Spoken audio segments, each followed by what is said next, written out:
आज हम एक बुक के बारे में बात करने जा रहे हैं जिसका नाम है prisoners of geography. Tim Marshall की ये बुक है और टिम मार्शल बेसिकली एक ब्रिटिश जर्नलिस्ट है जो अपने फॉरेन न्यूज़ और फॉरेन डिप्लोमेसी के एनालिसिस के लिए बहुत ज़्यादा फेमस है। इस बुक के अंदर टिम मार्शल ने पूरी दुनिया के जितने भी इन्फ्लुएंशियल रीजन्स हैं उनके 10 मैप्स दे के समझाने की कोशिश किया है कि किस तरह ज्योग्राफी जो है वो बहुत ज़्यादा इंपॉर्टेंस रखती है पूरी दुनिया के जो इंटरनेशनल रिलेशंस हैं वो थ्रू स्ट्रेटजिकली हों, मिलिट्री के थ्रू हों, या वो किस तरह अफेक्टेड होते हैं ज्योग्राफी के थ्रू। बेसिकली तो टिम मार्शल ने इस बुक के अंदर यही चीज़ इस्टेब्लिश करने की कोशिश की है कि किस तरह ज्योग्राफी जो है वो बहुत ज़्यादा इंपॉर्टेंस रखती है किसी भी कंट्री की इकोनॉमिक कंडीशन पे, उसके बाद उसके इंटरनेशनल रिलेशंस पे, वॉर्स पे। अब सबसे पहले चलते हैं इसके टाइटल पे। टाइटल है प्रिजनर्स ऑफ ज्योग्राफी। अब जो रीजन्स को प्रिजनर्स ऑफ ज्योग्राफी कहने का मकसद ये है कि दुनिया के जितने भी रीजन्स हैं वो ज्योग्राफी पे डिपेंडेंट हैं। तो जैसे मैंने पहले बताया कि टिम मार्शल ने बेसिकली 10 मैप्स के थ्रू ज्योग्राफी समझाई है पूरी दुनिया की। तो सबसे पहले जो मैप है वो रशिया का है, उसके बाद चाइना का, फिर यूनाइटेड स्टेट्स का, फिर वेस्टर्न यूरोप, फिर अफ्रीका, फिर मिडल ईस्ट, फिर इंडिया और पाकिस्तान, फिर कोरिया और जापान, फिर लैटिन अमेरिका और फिर दी आर्कटिक। सबसे बेसिक पॉइंट जो इस बुक का है वो ये है कि ज्योग्राफी जो है वो किसी भी रीजन की स्ट्रेंथ भी हो सकती है, वीकनेस भी हो सकती है। फॉर एग्जांपल चाइना और इंडिया की एग्जांपल दी है टिम ने इसके अंदर के चाइना और इंडिया जो है वो बहुत पुराने दुश्मन हैं एक दूसरे के, लेकिन इन दोनों के दरमियान सिर्फ एक दफ़ा लड़ाई हुई है क्योंकि दोनों मुल्कों के दरमियान की ज्योग्राफी इस तरह की है कि दोनों मुल्कों के जो बॉर्डर्स हैं उन पे हाईएस्ट माउंटेन रेंजेस हैं हिमालयाज़ की। अब उन हिमालयाज़ के ऊपर फोर्सेस जो है वो मूव करवाना बहुत मुश्किल है। इस वजह से ये स्ट्रेंथ भी है दोनों की और वीकनेस भी है, और यही जो रीज़न है वो इनको दूर रखती है आपस में लड़ने से। पहला जो चैप्टर आता है वो आता है रशिया का। तो रशिया का जो चैप्टर है उसके अंदर बेसिकली ये है कि ये चीज़ समझाई गई है कि क्योंकि रशिया बहुत ज़्यादा वास्ट है इसलिए पूरी दुनिया में वाइड स्प्रेड साइन भी रशिया का यूज़ होता है बियर के तौर पे, और ये बहुत ज़्यादा कॉम्प्लेक्स है ज्योग्राफिकली। और इस बुक के अंदर एक चीज़ बहुत इंपॉर्टेंट जो टिम ने इस्टेब्लिश की है वो ये है कि रशिया का जो इन्वेजन था अफ़गानिस्तान के अंदर वो भी बेसिकली इसी वजह से, ज्योग्राफी ही पीछे उसके रीज़न थी। वो इस तरह से रशिया के पास चूँकि जो समंदर हैं वो कोल्ड वाटर के हैं, सर्दियों में जो है वो पोर्ट्स जो जम जाती हैं, और रशिया के पास कोई वार्म वाटर पोर्ट्स नहीं है। रशिया ने अफ़गानिस्तान में इन्वेजन की इंडियन ओशन के थ्रू ताकि जो है वो वार्म वाटर पोर्ट्स हासिल करने के लिए। वो नाकाम हो गई, वो एक अलग बात है, लेकिन बेसिकली उस चीज़ के पीछे भी जो है वो ज्योग्राफी थी। रशिया बहुत वास्ट है लेकिन उसके पास भी प्रॉब्लम ये है, बहुत अरसे से रशिया इकोनॉमिकली सफ़र इस वजह से कर रहा है कि उसके पास वार्म वाटर पोर्ट्स नहीं है।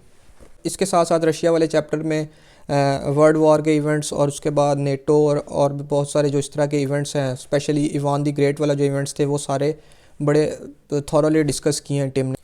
अच्छा, फिर बात यह है कि इस बुक के अंदर सिर्फ और सिर्फ ज्योग्राफी नहीं डिस्कस हुई, ज्योग्राफी से रिलेटेड चूँकि इवेंट्स बहुत सारे हैं, वॉर्स रिलेटेड हैं ज्योग्राफी से, उसके बाद इकोनॉमिक्स रिलेटेड है ज्योग्राफी से, पॉलिटिक्स रिलेटेड है ज्योग्राफी से। तो इस वजह से जो पूरी दुनिया के जो इवेंट्स हैं मुल्कों के, रीजन्स के स्पेसिफिकली, वो डिस्कस किए थॉरली टिम ने इस बुक के अंदर। अब फॉर एग्जांपल जैसे चाइना की बात करें, जब चाइना के चैप्टर में टिम ने जैसे अमेरिका और चाइना की बड़ी पुरानी राइवलरी है और इसके अंदर इकोनॉमिक्स भी डिस्कस की है टिम ने, और बताया है कि किस तरह चाइना किस प्रिंसिपल के थ्रू एम्प्लॉयमेंट ज़्यादा से ज़्यादा कर रहा है। इसके बाद चाइना किस तरह जो है वो अपना नेवी सिस्टम स्ट्रॉन्ग कर रहा है अमेरिका के मुकाबले में। अभी तक वैसे टू दिस डेट जो है वो अमेरिका का जो नेवी सिस्टम है वो बहुत स्ट्रॉन्ग है, और आम ज़ुबान में कहा जाता है कि जो पूरी दुनिया के समंदर हैं वो अमेरिका के कंट्रोल में है। लेकिन चाइना आहिस्ता आहिस्ता अपनी जो नेवी है वो इतनी स्ट्रॉन्ग कर रहा है कि वो अमेरिका के मुकाबले में ला सके। इस बुक के अंदर टिम ने एक जिक्र भी किया है एक इवेंट का कि किस तरह चाइना की कुछ सबमरीन्स जो हैं वो देखी गई थी अमेरिका की पोर्ट से, और किस तरह एक दफ़ा अमेरिका की एक सबमरीन को जो है वो कैप्चर कर लिया था चाइना ने। तो चाइना जो है वो आहिस्ता आहिस्ता अपनी जारादारी कायम कर रहा है ओशंस पे, और अकॉर्डिंग टू टिम ने ये बात इस्टेब्लिश करने की कोशिश की है इस बुक के अंदर कि अगर चाइना ओवरटेक कर लेता है नेवी के इस मामले को, ओशंस को ओवरटेक कर लेता है इन कंपैरिजन टू अमेरिका, तो फिर उसको कोई भी नहीं रोक सकेगा सुपर पावर बनने के लिए। फिर जो चैप्टर है यूनाइटेड स्टेट्स का, उसके अंदर तो बहुत ज़्यादा ये आप देखेंगे जब आप पढ़ेंगे तो ये ज्योग्राफी जो है वो बहुत ज़्यादा मैटर करती है, आपको समझ लगेगी कि जैसे इस बुक का जो अमेरिका वाला चैप्टर है उसके अंदर ये जो 3-4 परचेज़ की थी अमेरिका ने, फ्रांस से लुइसियाना वाला जो परचेज़ की थी, फिर अलास्का वाली जो परचेज़ थी, और फिर मिसिसिपी और ये जो ज़मीनें ख़रीदी अमेरिका ने, वो किस तरह बाद में अमेरिका को उनका बहुत ज़्यादा फ़ायदा हुआ। इसी तरह जो अलास्का का रीजन था वो अमेरिका ने रशिया से 1867 में ख़रीदा था $7.2 मिलियन का। और उसके बाद जो है वो वहाँ से सोना निकल आया और किस तरह अमेरिका को उसका बहुत ज़्यादा फ़ायदा हुआ। तो ये जो ज्योग्राफ़ी है वो उसका तो बहुत ज़्यादा बेनिफिट हुआ है, सबसे ज़्यादा बल्कि यूनाइटेड स्टेट्स को। उसने जो 3-4 परचेज़ की जो मैंने पहले ज़िक्र किया उनकी वजह से तो अमेरिका बेसिकली, कहने का मकसद इन शॉर्ट ये है कि अमेरिका ज्योग्राफिकली बहुत लकी रहा है पूरी दुनिया में। अब जो वेस्टर्न यूरोप का जो चैप्टर है उसके अंदर सिर्फ और सिर्फ ज्योग्राफी नहीं डिस्कस की, ज्योग्राफी भी डिस्कस की है। जैसे वेस्टर्न यूरोप को भी बहुत लकी, अकॉर्डिंग टू टिम जो है वो वेस्टर्न यूरोप भी बहुत ज़्यादा लकी है अपना ज्योग्राफिकल कंडीशंस की वजह से। फिर जो है इसके साथ साथ इसके अंदर सिर्फ ज्योग्राफी नहीं डिस्कस हुई, वर्ल्ड वॉर 2 के इवेंट्स डिस्कस हुए हैं, वर्ल्ड वॉर 1 के इवेंट्स डिस्कस हुए हैं। इसके साथ साथ जो नेटो की आर्मी है उसके इवेंट्स के बारे में डिस्कशन की है। तो वेस्टर्न यूरोप का जो चैप्टर है वो भी बहुत मज़े का, बड़ा थॉरली उसके अंदर ना सिर्फ जियोग्राफी को डिस्कस किया बल्कि बाकी जो हिस्टोरिकल इवेंट्स थे उनको भी बड़ा ब्रीफली डिस्कस किया टीम ने। अच्छा, फिर चैप्टर आता है अफ्रीका का। अब जो अफ्रीका का चैप्टर है वो इस तरह है कि अफ्रीका के चैप्टर के अंदर भी बेसिकली यही जो चीज़ें इस्टेब्लिश करने की कोशिश की हैं कि करप्शन भी एक रीज़न है अफ्रीका के पीछे रहने में, लेकिन एक और बहुत बड़ा रीज़न जो है वो ज्योग्राफी है अफ्रीका के पीछे रहने में, क्योंकि अफ्रीका जो बड़ा कॉम्प्लेक्स रीजन है और बहुत आइसोलेटेड है एक दूसरे से, क्योंकि इतने ज़्यादा वहाँ पे रिवर्स और डेजर्ट्स हैं। इनकी वजह से जो है वो एक रीजन दूसरे रीजन से बहुत ज़्यादा आइसोलेटेड है और बहुत कॉम्प्लेक्स सिचुएशन है वहाँ पे। ये भी करप्शन के साथ साथ ये भी एक रीज़न है वहाँ पे अफ्रीका के पीछे होने में। जैसे अफ्रीका के अंदर 56 कंट्रीज़ हैं और तकरीबन तमाम कंट्रीज़ ही पुअर हैं। उसकी सबसे बेसिक रीज़न भी अकॉर्डिंग टू टीम यही है कि ज्योग्राफिकली बहुत कॉम्प्लेक्स है। फिर इस चैप्टर में भी सिर्फ ज्योग्राफी नहीं डिस्कस की बल्कि जो एक्सप्लॉयटेशन है बाकी ममालिक ने अफ्रीका के साथ को एक्सप्लॉयट किया, और फिर जो मलेरिया के इवेंट्स हुए, फिर जो कॉन्गो वार हुई, उसको भी बड़ा ब्रीफली डिस्कस किया इसके अंदर।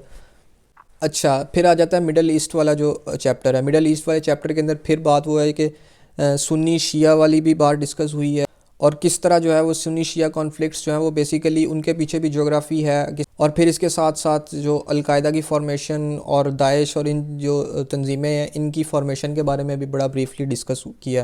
मतलब जो मिडल ईस्ट वाला चैप्टर है वो भी सिर्फ और सिर्फ ज्योग्राफी से रिलेटेड नहीं है, बेसिकली तो ज्योग्राफी से रिलेटेड है, लेकिन बहुत सारे इवेंट्स जो हिस्टोरिकल इवेंट्स हैं वो भी डिस्कस हुए हैं इस बुक के अंदर। फिर बात आती है इंडिया और पाकिस्तान की कि किस तरह बहुत अरसे से जब से बने हैं तब से आपस में राइवल रहे हैं, और फिर ढाका का फॉल डिस्कस हुआ है। फिर इसके बाद कश्मीर का इशू, इंडिया की सेकुलरिज्म, पाकिस्तान की डेमोक्रेसी और किस तरह अथॉरिटेरियन स्टेट है पाकिस्तान में, ये जो सारी चीज़ें हैं ये भी बड़ी ब्रीफली डिस्कस की हैं। फिर जो कोरिया और जापान वाला जो है वो उसके अंदर भी हिरोशिमा नागासाकी वाला जो इवेंट था और क्यों अमेरिका ने हिरोशिमा और नागासाकी पे बॉम्ब ड्रॉपिंग की और ये सारा जो हिस्टोरिकल इवेंट्स थे ये वाले ये डिस्कस हुए हैं इसके अंदर बड़े ब्रीफली।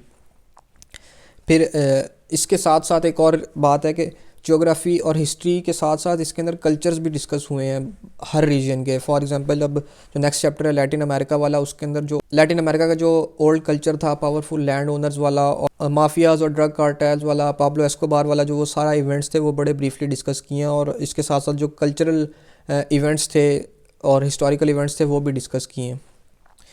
फिर जो चैप्टर है लास्ट 10th जो चैप्टर है वो दी आर्कटिक के बारे में, उसमें भी बेसिकली ज्योग्राफी से रिलेटेड और है कि किस तरह जो है वो बहुत कॉम्प्लेक्स है उसकी ज्योग्राफी, कैसे ग्लोबल वार्मिंग और आइस मेल्टिंग जो हो रही है उसकी वजह से जो प्रॉब्लम्स हैं।